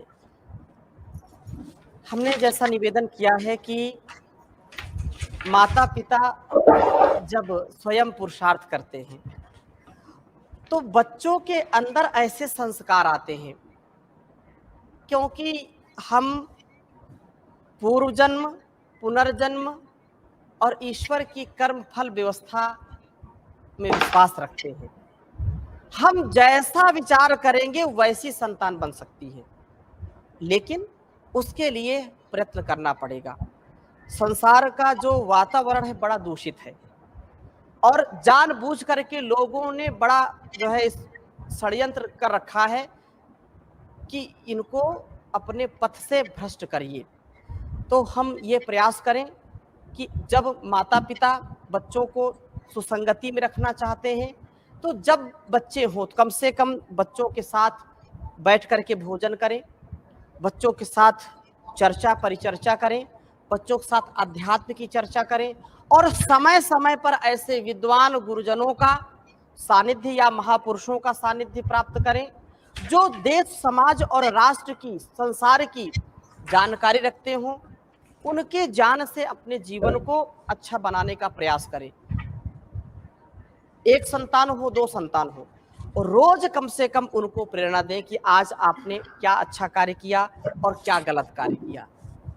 बच्चे, क्योंकि जब बड़े बच्चे हो जाते हैं तो वो मित्र के समान होते हैं, उनको हम डांट नहीं सकते। उनको जैसे छोटा सा पौधा होता है, छोटे से पौधे को हम जिस शेप में बनाना चाहे, मोड़ना चाहे मोड़ दीजिए, झुकाना चाहे झुका दीजिए, जिधर चाहेंगे उधर वो बन जाएंगे। लेकिन वही जब छोटा सा पौधा मोटा वृक्ष बन जाता है तो टूटना पसंद करता है, कटना पसंद करता है, लेकिन मुड़ना पसंद नहीं करता है। तो हम बचपन से उनके अंदर ऐसे संस्कार दें कि वो सत्संगत से अपने जीवन को भरें और अच्छी संगति में रहें। उसके लिए उनको रोज प्रेरित करना कि आज आपने क्या अच्छा काम किया, आज आपने कोई गलत काम तो नहीं किया। ये स्वयं जो खुद करें और बच्चों को भी प्रेरणा करें और उनको अच्छी अच्छी पुस्तकों को पढ़ने की प्रेरणा दें। गीता, रामायण, महाभारत और वेद, उपनिषद, दर्शन पढ़ने की उनको प्रेरणा दें, क्योंकि यही हमारी संस्कृति, हमारी शिक्षा और हमारे विचारों को परिवर्तित करती है। जो हमारी मूल प्रकृति है, जो हमारा नेचर है, इससे हम प्रेरित होंगे और सही गलत का भी हमको ज्ञान होता है। तो नित्य स्वाध्याय और सत्संग दोनों का उनको प्रेरणा करनी चाहिए, उनको प्रेरणा देनी चाहिए। जी, अगला प्रश्न। जी धन्यवाद स्वामी जी। अगला प्रश्न हमसे पूछा है रामगढ़, उत्तराखंड की एक जगह है रामगढ़ से, श्री कृष्णानंद शास्त्री जी ने। जी, इनका ये पूछना है स्वामी जी कि उत्तराखंड जैसा कि आप जानते हैं एक पर्वतीय क्षेत्र है, तो इस क्षेत्र में बच्चों का विकास कैसे किया जा सकता है? पर्वतीय क्षेत्र में बच्चों का विकास कैसे किया जा सकता है? बहुत सुंदर प्रश्न है। पर्वतीय क्षेत्र, क्योंकि ये देवभूमि है और देवभूमि में सुदूर जब कभी हम जाते हैं, गंगोत्री कभी जाते हैं, कभी देवप्रयाग की ओर जाते हैं, तो एक पहाड़ बहुत बड़ा है जिसमें 2-4 घर होते हैं और इतना संघर्षमय जीवन होता है जहाँ पर बहुत कठिन जीवन जीते हैं। उन बच्चों के अंदर कैसे ज्ञान, कैसे उनके अंदर विवेक और कैसे उनके अंदर संसार के प्रति और इस समाज के प्रति प्रेरणा की जाए कि वो विकसित हो सके। उसके लिए, क्योंकि यह बहुत बड़ा एक प्लेटफार्म है, आजकल तो सब जगह यह सुलभ स्थिति है कि उनको अधिक से अधिक पुरुषार्थ करने की, अधिक से अधिक इस अर्वाचीन और प्राचीन दोनों शिक्षाओं, क्योंकि आज ये बड़ी समस्या है कि लोग अब पर्वतों से पलायन कर रहे हैं। कोई शहर में, अलग अलग देशों में जाते हैं और धीरे धीरे वहां की स्थितियां दूषित हो रही हैं। बहुत चिंतन का विषय है और चिंता का विषय है कि इसको हम कैसे ठीक करें। इसके लिए हमको अच्छे सच्चे मार्ग का जो अन्वेषक है, जो इसका स्पेशलिस्ट व्यक्ति है, उसकी सन्निधि में गोष्ठी करनी चाहिए। उसकी सन्निधि से जो प्रेरणा हमको मिले, जो अनुभव, जो हमारे इस प्रवृत्ति क्षेत्र के विशेषज्ञ हैं कि कैसे इसको हम विकसित करें, हर प्रकार से समाज से लेकर के स्थान तक उस विचारधारा से जोड़ने का काम करना चाहिए। और सरकारों से भी अपेक्षा तो होती ही होती है, वो भी इस कार्य को करें, लेकिन विशेषकर सामाजिक जो कार्य करने वाले लोग हैं, जो सामाजिक कार्यकर्ता हैं, उनकी विशेष यह जिम्मेदारी है कि वो अपने क्षेत्र को, अपने पर्वतों को, जहां पर हजारों लाखों लोग दूर दूर निवास करते हैं, उनमें कैसे शिक्षा और सुसंस्कार पहुंचे ताकि वो अपने जीवन को और इस जगत को शुभ से भरें। समय समय पर ऐसे कार्यक्रम, ऐसी प्रेरणाप्रद जो एक्टिविटीज हैं, उनको करवाना चाहिए और बच्चों को पढ़ाना जरूर चाहिए, क्योंकि अनपढ़ होकर के, निरक्षर होकर के आज समाज में बहुत कम लोग कुछ आगे बढ़ पाते हैं। हाँ, अपने जीवन के लिए तो सुख शांति प्राप्त करें, लेकिन समाज के लिए वो प्राप्त नहीं कर पाते जो उनको चाहिए। इसलिए कहा कि माता शत्रु पिता वैरी, येन बालो न पाठिता न शोभते सभा मध्य, हंस मध्य बको यथा। तो उनको सुशिक्षित करने का पूरा प्रयत्न करना चाहिए। हमारे पतंजलि विश्वविद्यालय में भी अलग अलग उत्तराखंड के अलग अलग प्रांतों से बच्चे आते हैं और मुझको बहुत अच्छा लगता है। तो उनको योग से और इस आधुनिक शिक्षा से जोड़ करके प्राचीन शिक्षा का भी वो गौरव रखें, ताकि यह परंपरा सदा बनी रहे और उनको आत्मविश्वास भी हो।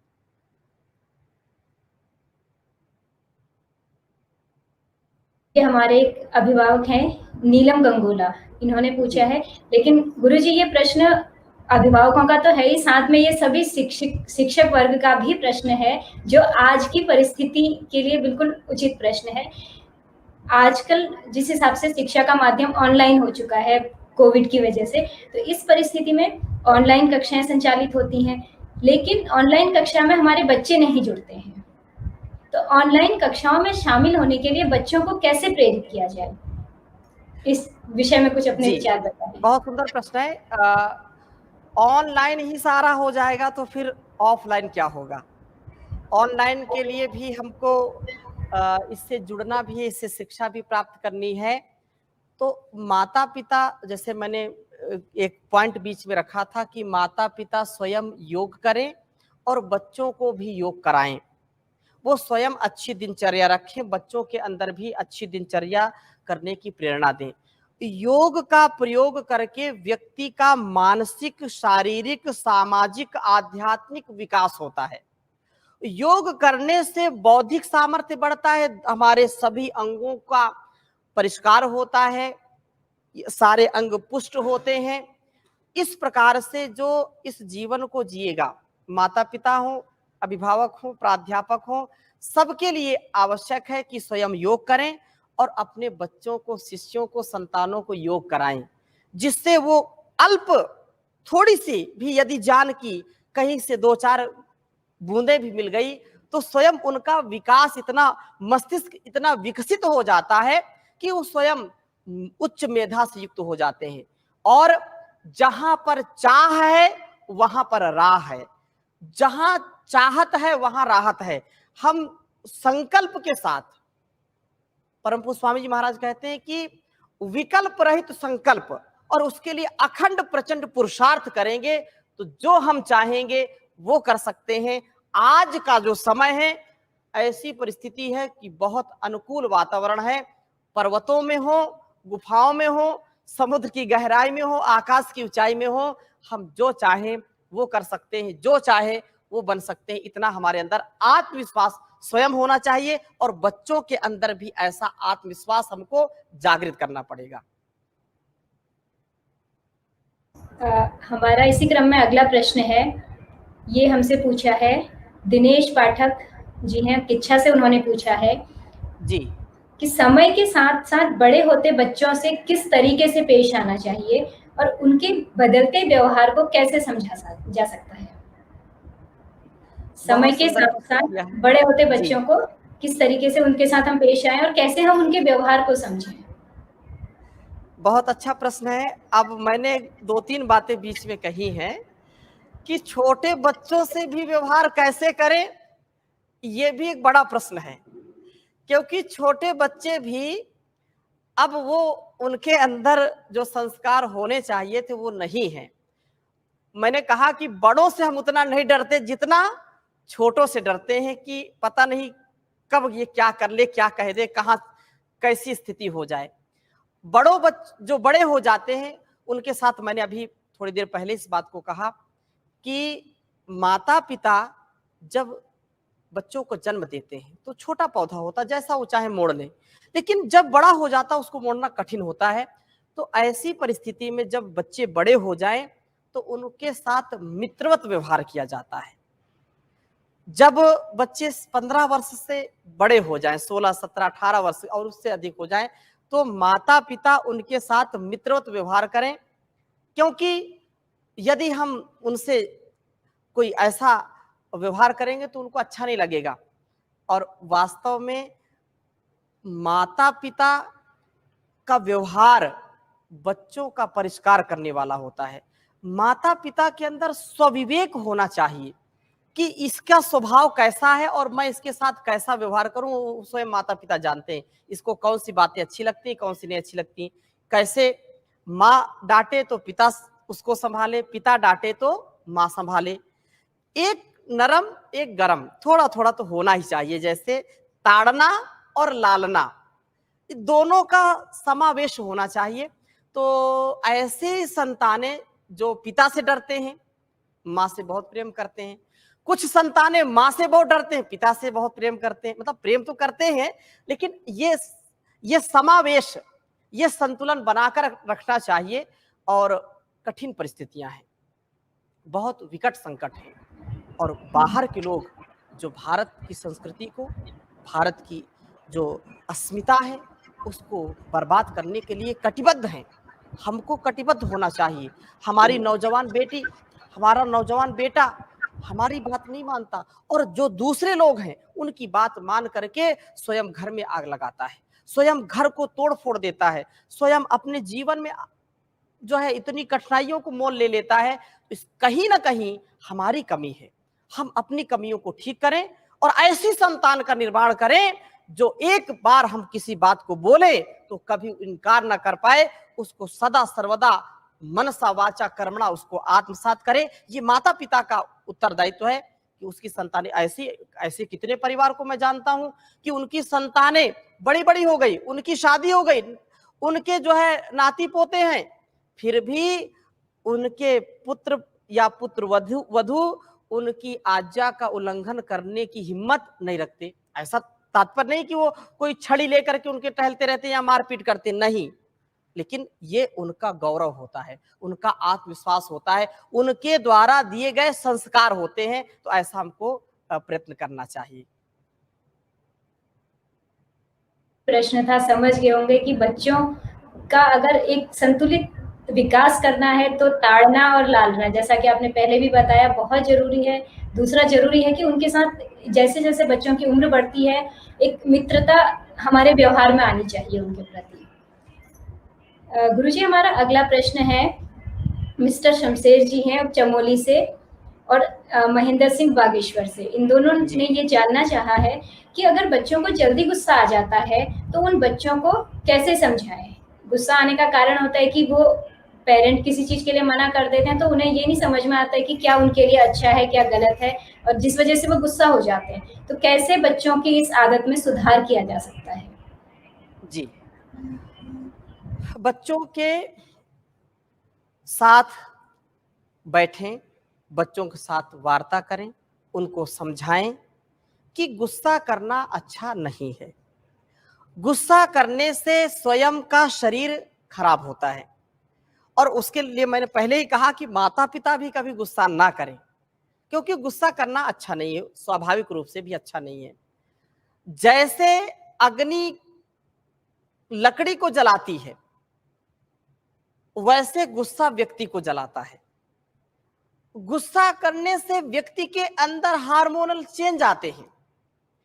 गुस्सा करने से व्यक्ति का रोग प्रतिरोधक तंत्र हिल जाता है।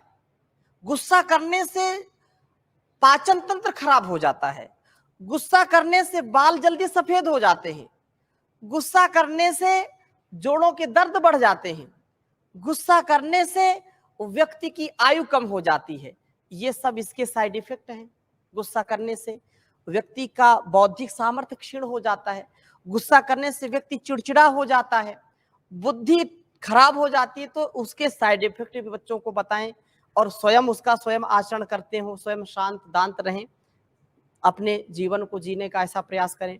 जैसे हम भोजन बनाते हैं, लकड़ी जलाते हैं, कभी कभी किसी गांव का पानी बड़ा खारा होता है तो उसमें दाल और सब्जी या चावल पकता नहीं है। आग तो खूब जल रही है, लकड़ी जल रही है, लेकिन दाल पकती नहीं है। कुछ लोग बोलते हैं गुस्सा हम करते हैं तब काम होता है, तो ऐसा बिल्कुल नहीं है।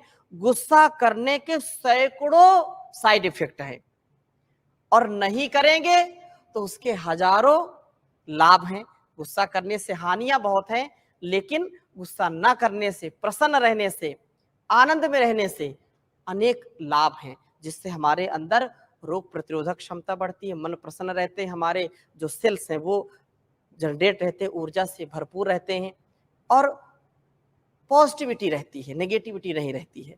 तो उनको समझाएं, बताएं, ये बच्चों को जरूर समझाना चाहिए।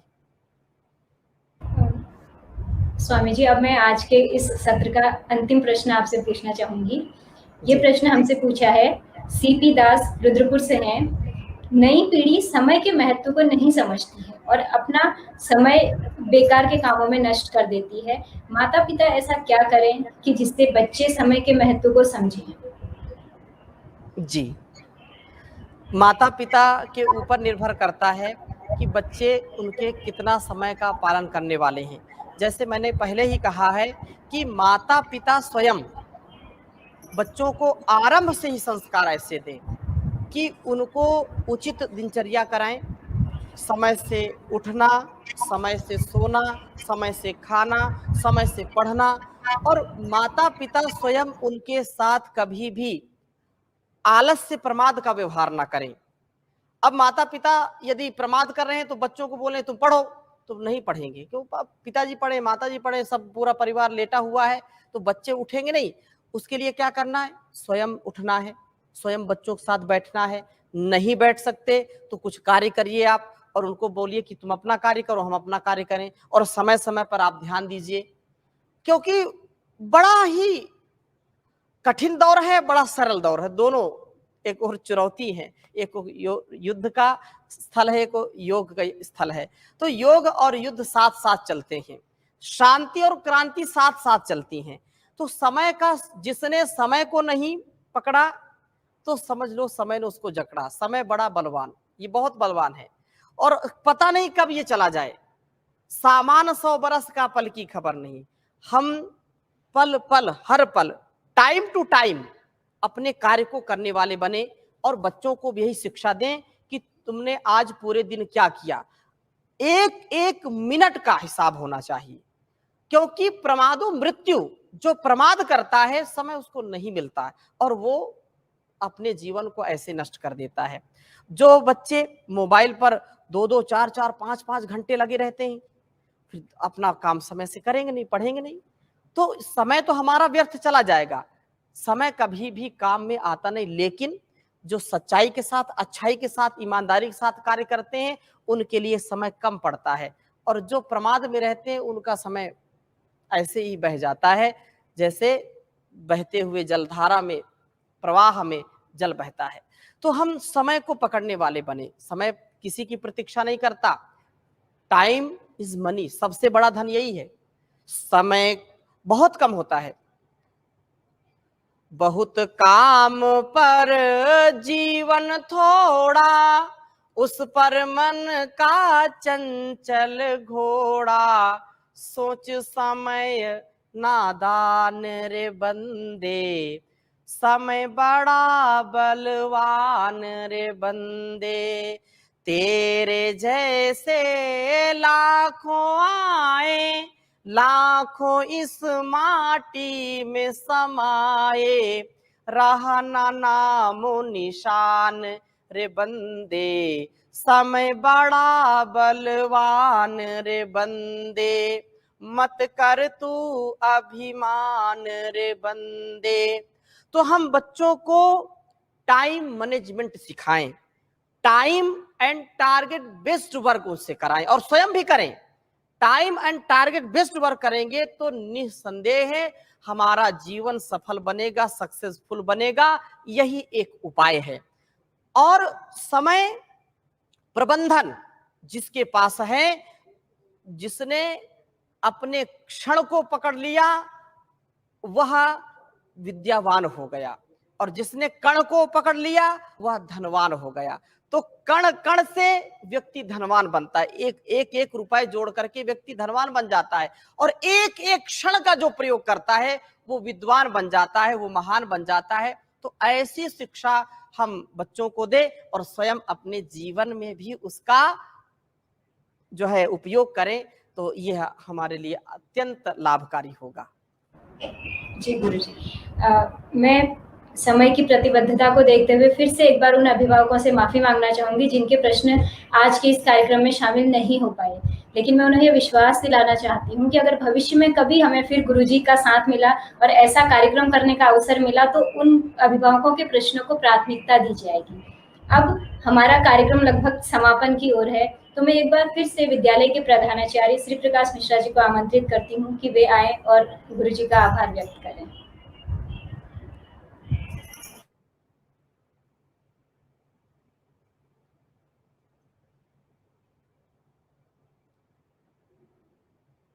मैं बहुत सौभाग्यशाली अपने आप को मानता हूं कि आज आपके गुरु वचनों से जो अमृत धारा आज हमें सुनने को मिली है, जो हमारे आम जनमानस को सुनने को मिली है, जिसके अंदर आपने कई विषयों को कवर किया, जिसके अंदर आपने माता पिता की जिम्मेदारियों को बताया, बच्चों की माता पिता के प्रति जिम्मेदारियों को बताया, हम सभी का एक इस देश का नागरिक होने के नाते जो हमारी एक सहभागिता है इस देश के विकास के लिए, उन जिम्मेदारियों को एक बार हमें बताया। सबसे जरूरी चीज जो आपने बताई, you can not recycle a single second of your life, कि आप अपने जीवन का एक सिंगल सेकेंड भी रिसाइकल नहीं कर सकते हैं, चाहे आप उसके लिए करोड़ों रुपए अरबों रुपए कुछ भी खर्च कर दें। मतलब समय, जो समय है वो अभी है। और मैं अपने आप को बड़ा भाग्यशाली समझता हूं कि आज इस रविवार का इतना समय मुझे गुरु जी के साथ बिताने को मिला, और यह उम्मीद करता हूं इन सारे जनमानस की तरफ से एक आग्रह भी करता हूं कि समय समय पर गुरु जी का आशीर्वाद हमें मिलता रहेगा इसी प्रकार से। और जिस प्रकार मैंने पहले कहा था कि एक जन भागीदारी से, हम सबकी साझेदारी से, जो भारत को हमको अपना एक विश्व गुरु बनाना है, जो हमारा सपना है, जो हमारे प्रधानमंत्री का सपना है, उसको हम एक दिन जरूर पूरा कर लेंगे।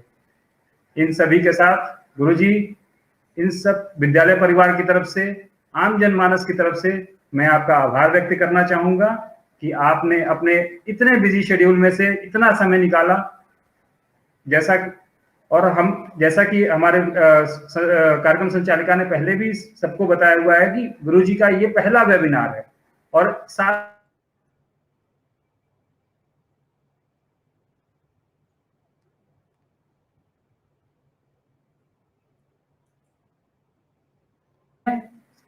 कंट्रोल हो जाती हैं, तो हम गुरुजी से आग्रह भी करेंगे कि एक बार गुरुजी हमारे विद्यालय में पधारें, जहां उनका हमें साथ मिल सके।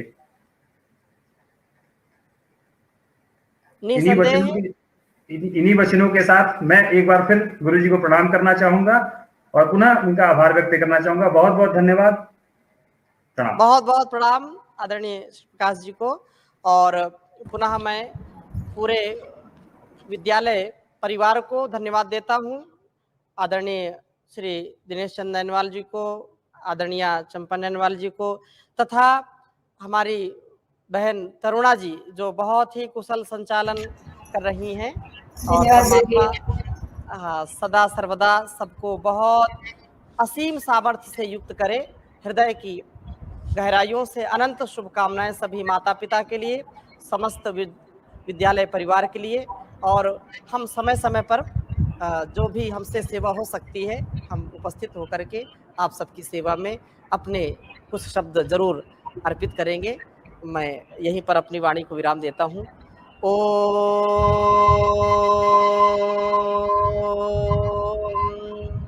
शांति शांति शांति। ओम श्री परमात्मने नमः। ओम श्री गुरुभ्यो नमः। ओम सर्वेभ्यो नमः। धन्यवाद गुरुजी, आपके विचार हमारे लिए बहुत उपयोगी रहे। अब हम शांति पाठ के साथ कार्यक्रम का समापन करने की अनुमति चाहेंगे।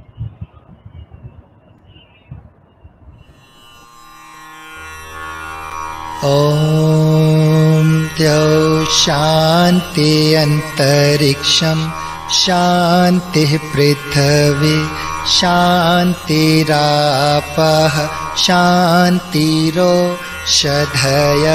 शान्तिः वनस्पतयः शान्तिर्विश्वे देवा शान्तिर्ब्रह्म शान्तिः सर्वगं शान्तिः शान्तिरेव शान्तिः सामा शान्तिरेधि।